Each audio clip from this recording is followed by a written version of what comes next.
Dawood sports ने professor Ejaz Farooqi PCB inter club cricket tournament जीत लिया। यूनाइटेड स्पोर्ट्स को शिकस्त का सामना। नवीद खान, साइम रईस और शिराज अली की सेंचुरियां।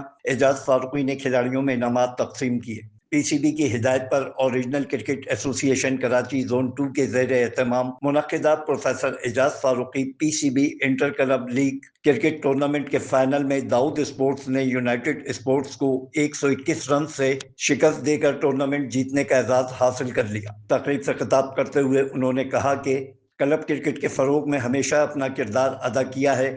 मैं समझता हूं कि हमें अपने नौजवान खिलाड़ियों को खेलने के ज़्यादा से ज़्यादा मौके फराहम करने चाहिए। क्रिकेट को ज़्यादा से ज़्यादा फ़रोग़ दिया जाए। आपने देखा कि ये टूर्नामेंट जोन 2 में हुआ, अब इनको चांस मिलेगा फर्स्ट क्लास क्रिकेट के लिए, फिर उनको चांस मिलेगा पाकिस्तान के लिए। तो यही प्लेयर जो हैं ऊपर जाकर अपने परफॉर्मेंस देंगे और बेहतरीन रिजल्ट्स आएंगे। जमील अहमद सदर regional cricket association Karachi zone 2 ने कहा, कारकर्दगी के एतबार से जोन 2 को हमेशा नुमाया मुकाम हासिल रहा है। मैं प्रोफेसर एजाज फारूकी का शुक्रगुजार हूँ। और ये पूरा टूर्नामेंट प्रोफेसर एजाज अहमद फारूकी जो हैं उन्होंने स्पॉन्सर किया। किसी टीम से कोई एंट्री फीस नहीं ली गई, गेंदे भी उनको, और ऐसे ग्राउंड्स के ऊपर जो है ना उनको क्रिकेट खेलने के मौके मिले। नौजवान खिलाड़ियों को खेलने के मौके फराहम कर रहे हैं ताकि ये खिलाड़ी जो है आगे चल के इस शहर की और इस मुल्क की खिदमत कर सके। Afzal Khan, C110 news, Karachi.